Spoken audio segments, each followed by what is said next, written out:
이건 충격적인 일입니다. 우리는 단재 신채호 선생이 낙랑군의 허구성을 이야기한 것을 알고 있습니다.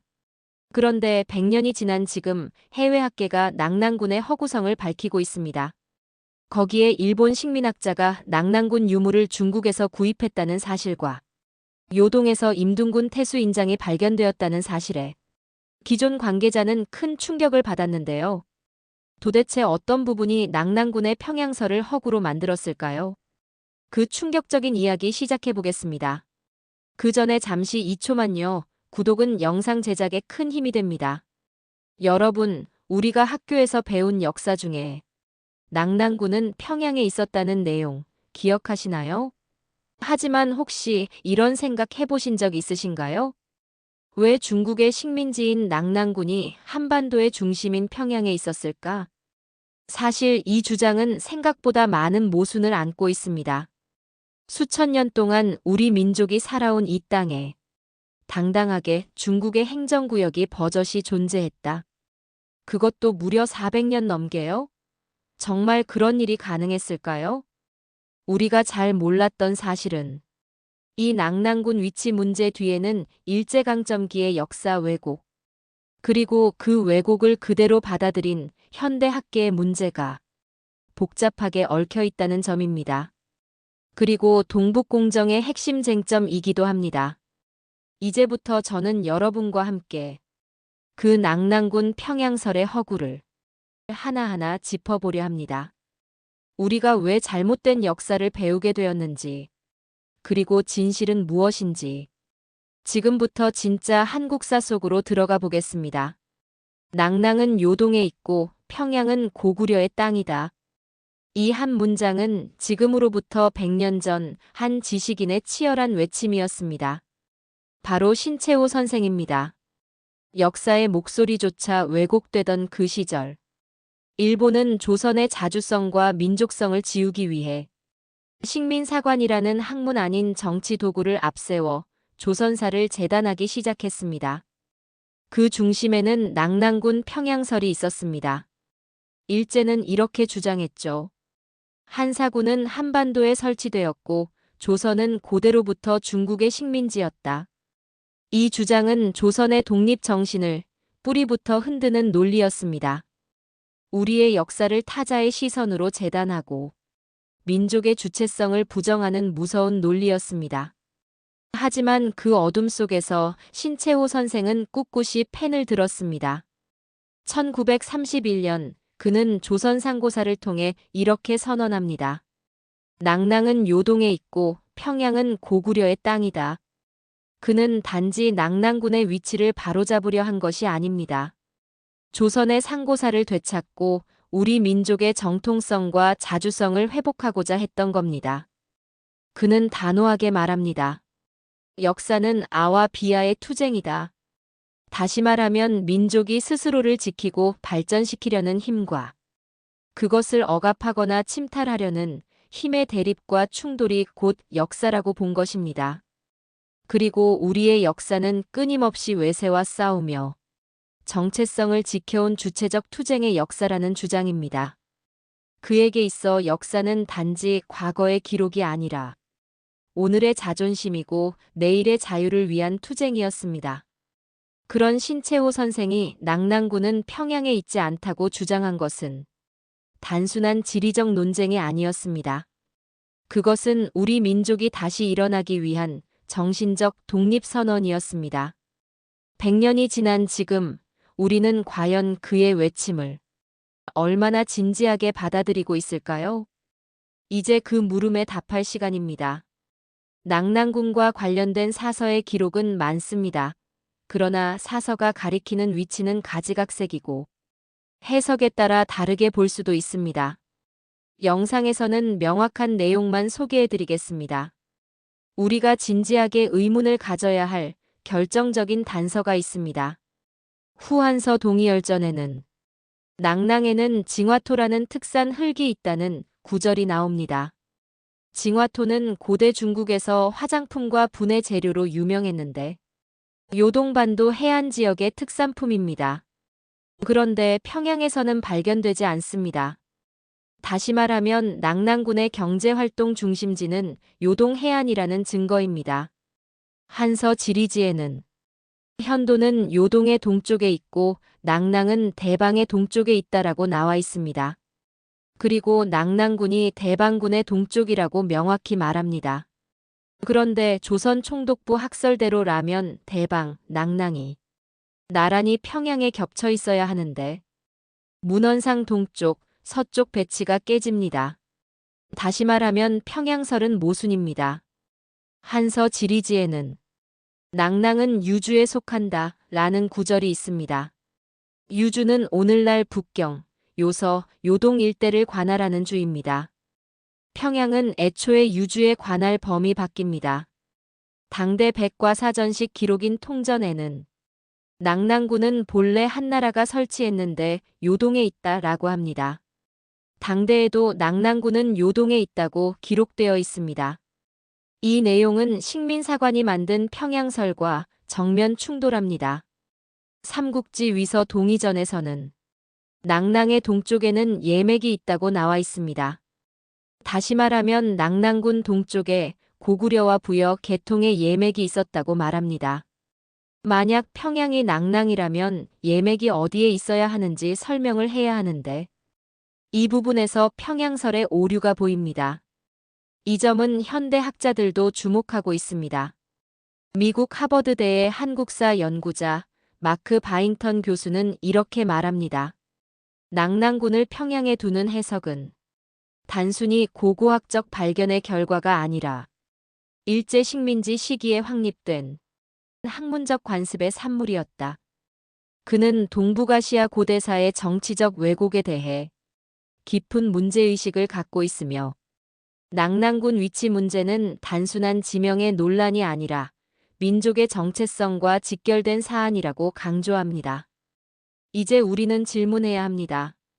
왜 당연히 요동에 있어야 할 낙랑군이 갑자기 평양으로 끌려왔을까요? 그 답은 아마도 우리가 배운 교과서에는 적혀 있지 않을 겁니다. 하지만 진실은 기록 속 어딘가에서 분명히 존재하고 있습니다. 역사는 지리 위에 쓰입니다. 고대 국가들의 위치와 경계는 단순한 배경이 아니라 그 시대를 이해하는 핵심적인 요소죠. 그렇다면 낙랑군의 위치는 다른 군현들과의 관계 속에서 살펴봐야 합니다. 중국의 여러 사서들에서는 낙랑군이 요동군, 현도군과 나란히 존재했다고 기록하고 있습니다.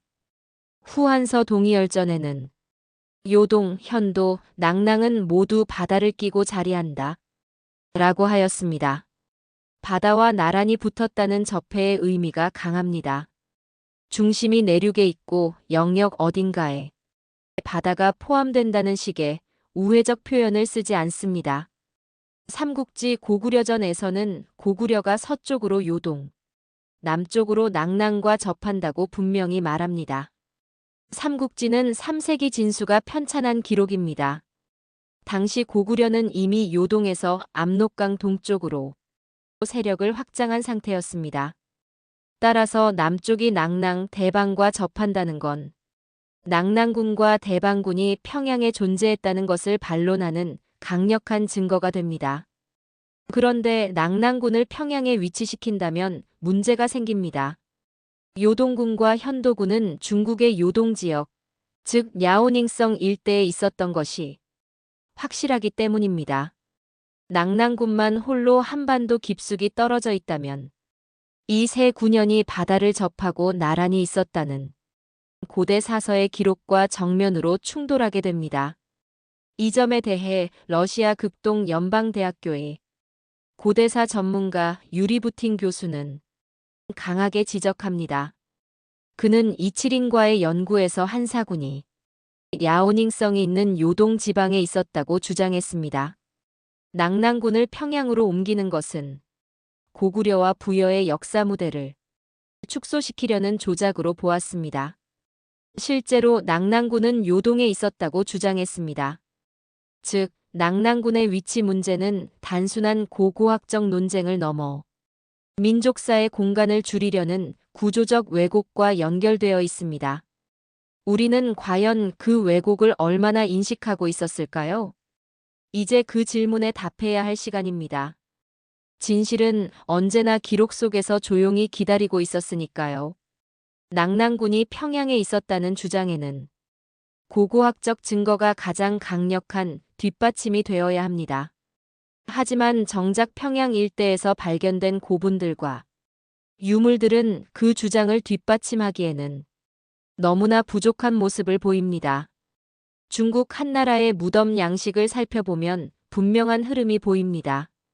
한나라는 단순한 목광 무덤, 이어서 속이 비어있는 무늬벽돌을 이용한 공심전 무덤, 그리고 점차 벽돌 무덤으로 발전해 나갑니다. 그런데 흥미로운 사실은 평양 고분에서는 전혀 다른 변천 과정이 나타난다는 겁니다. 여기서는 목광 무덤에서 출발해 한나라와는 달리 나무를 덧대어 만든 귀틀 무덤으로 이어지고 그 다음에야 벽돌 무덤으로 이어지는 독자적인 흐름이 형성된 것이지요. 그리고 3,000여 개의 무덤 양식에서는 한나라 특유의 공심전 무덤이 없습니다. 여기서 공심전이란 한대에 유행한 것으로 속이 빈 벽돌을 이용하고 벽돌 표면에는 다양한 문양 장식이 새겨져 있는 무덤 양식입니다. 그리고 중국 중원에서는 평양 고분에서 발견된 귀틀 무덤이 발견되지 않습니다. 그런데 부장품으로 고조선계 토착민의 대표적인 문화인 세영동검이 발견되었습니다. 이는 무덤의 주인이 한나라인이 아니라 고조선 때부터 이 지역에 오랫동안 살아온 토착민이라는 것을 확인해주고 있습니다. 그리고 한나라풍의 유물이 토착 문화와 융화된 모습을 보입니다.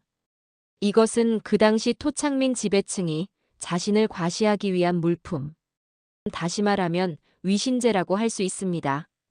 쉽게 현대로 비유하자면 집 지을 때 이탈리아 대리석을 시공한다는 의미입니다.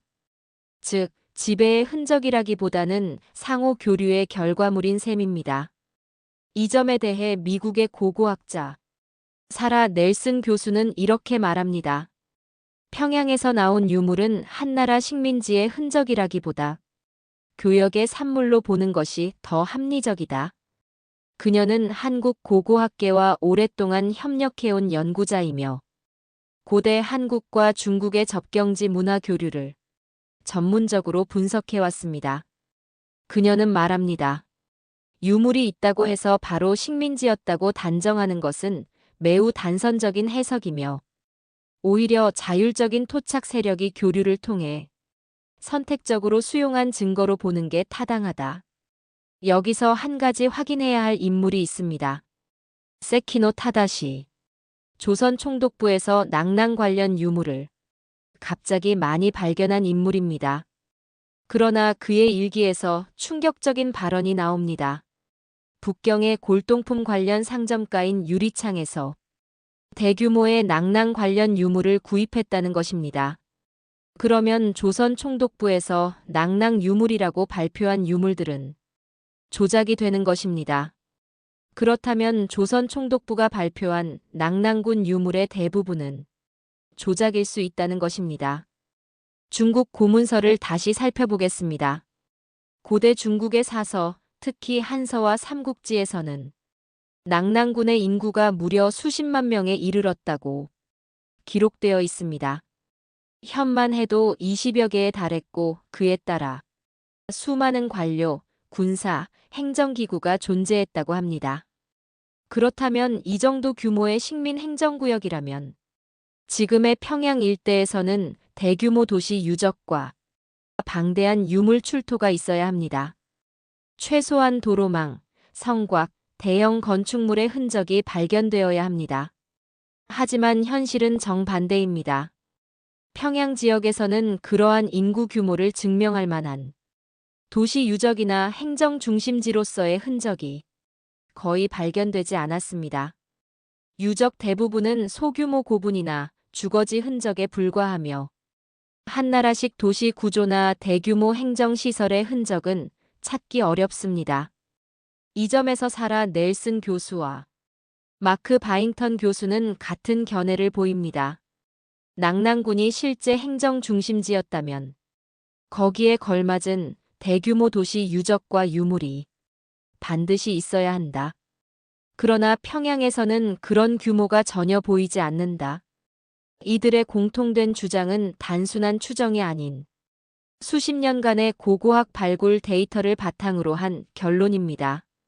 그들은 오히려 현재의 평양 지역 유적은 고구려의 지방 거점이나 교역지였을 가능성이 높다고 봅니다. 즉, 고대 문헌상의 숫자와 평양의 실제 유적 사이에는 결정적인 괴리가 존재합니다. 이는 낙랑군 평양설이 단순히 역사적 상상력이나 정치적 의도에서 비롯된 해석일 수 있음을 시사합니다. 여기서 하나 언급하고 가야 할 부분이 있습니다. 점재현 신사비입니다. 점재현은 한서지리지에 의하면 낙랑군에 속한 25개의 속현 중 하나로 기록되어 있습니다. 그런데 그 점재현의 신사비가 평양 서남쪽에서 발견되었다고 일제는 주장했습니다. 그리고 이 지역이 낙랑군 점재현의 치소라고 주장했습니다. 내용은 산신을 모시는 신사를 통해 산신에게 풍년을 비는 내용인데 발견된 곳은 평야로서 산이 적다는 것입니다. 그리고 비석의 글자 크기가 한나라 시대의 비석과 다릅니다. 오히려 고구려 광개토왕비의 글자 크기와 비슷합니다.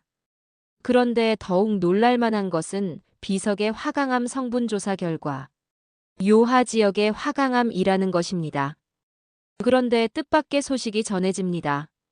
요령성에서 임둔군 태수 인장이 발견되었습니다. 그렇다면 역사 지도에서 임둔군의 위치가 달라지게 됩니다. 다시 말하면 기존 임둔군의 위치가 허위가 되는 것입니다. 그리고 여기서 중요한 사실이 드러납니다. 삼국지 위지동이전에서 임둔군이 후에 낙랑군에 흡수되었다는 부분입니다. 이것은 낙랑군이 임둔군과 근접하였다는 것을 의미하고 결국 낙랑군은 요동 지역에 있게 된다는 것을 말하게 됩니다. 100년 전 일제의 총칼 아래 신채호 선생은 외로이 외쳤습니다. 낙랑은 요동에 있고 평양은 고구려의 땅이다. 그의 목소리는 한때 비주류로 치부되었고 민족주의적 감정이라는 이름 아래 외면받기도 했습니다. 그러나 지금 놀라운 일이 벌어지고 있습니다. 미국과 러시아, 유럽 등지의 고고학자와 역사학자들이 하나둘씩 그의 주장을 다시 꺼내 들고 있습니다. 사라 넬슨, 마크 바잉턴, 유리 부틴. 이름도 국적도 다양한 세계 석학들이 한 목소리로 말합니다. 한사군이 평양에 있었다는 주장은 모순 덩어리다. 낙랑군은 요동에 있었고 평양은 고구려와 부여의 땅이다. 그들의 논거는 감정이 아닌 데이터입니다. 고고학 유적, 고대 문헌, 거리 기록, 출토 유물. 그 모든 증거들이 결국 하나의 방향을 가리킵니다. 그리고 마침내 신채호 선생의 이 말이 다시 울려 퍼집니다. 우리 역사는 끊어진 적이 없다. 단군 조선에서 시작된 우리의 역사는 부여로 이어졌고 고구려의 장대한 기상 속에 피어났으며 발해의 웅장한 문명으로 빛났다. 이 거대한 흐름은 침략과 왜곡 속에서도 끊기지 않았고 이제 세계의 연구자들까지 그 흐름을 인정하고 있습니다. 지금 우리가 배워야 할 것은 단지 과거가 아닙니다. 그 과거를 끝까지 지켜낸 사람들, 그리고 그것을 다시 밝혀낸 오늘의 노력입니다. 신채호의 외침과 세계 학계의 발견은 이제 같은 진실을 말하고 있습니다. 이제는 우리가 답해야 할 때입니다. 더 이상 일제 식민사관이 만든 굴레 안에서 우리의 역사를 바라보지 않아야 합니다. 교과서에 있으니까 다들 그렇게 배우니까라는 이유만으로 받아들였던 낙랑군 평양설. 그 허상은 수많은 모순과 침묵 위에 쌓여 있었습니다. 그러나 시간이 흘러 그 침묵을 깨트릴 목소리가 다시 울리고 있습니다. 신채호님의 외침. 우리 역사는 끊어진 적이 없다. 그 말은 이제 더 이상 과거의 메아리가 아닙니다. 고고학의 팩트와 세계 학자들의 논문 속에서 그는 다시 살아나고 있습니다. 그리고 그의 주장은 단지 민족 감정이 아닌 학문적 진실로 인정받고 있습니다. 바로 지금 신채호님이 펜으로 싸웠던 그 자리에서 세계 석학들이 발굴해낸 증거들이 손을 맞잡고 있습니다. 그 만남의 지점, 바로 거기가 진짜 우리의 역사입니다. 우리는 결코 작은 민족이 아니었습니다. 이제는 스스로를 작게 만들던 틀에서 벗어나야 합니다. 역사를 바로 세운다는 것은 단지 과거를 정리하는 일이 아니라 미래를 준비하는 일입니다. 지금 이 순간 진실의 퍼즐은 맞춰지고 있습니다. 그리고 마침내 잃어버렸던 우리의 역사가 돌아오고 있습니다. 이야기는 여기까지입니다. 전에 게시한 3개의 한사군 영상과 지금의 한사군 영상은 내용이 모두 다릅니다. 그만큼 낙랑군 평양설에 대한 반론이 많다는 것을 알 수 있습니다. 이제 역사책에서 낙랑군은 사라져야 할 때가 되지 않았나 하는 생각이 듭니다. 그리고 민족 정신으로 생각해왔던 신채호 선생의 목소리가 실제로 다가오면서 신채호 선생에 대해 다시 한번 생각할 수 있는 계기가 되었습니다. 댓글을 통해 북경의 유물상점인 유리창을 제보를 해주신 시청자님께 깊은 감사드립니다. 그리고 지적과 함께 수많은 정보를 제공해주신 시청자님께 깊은 감사를 드립니다. 감사합니다.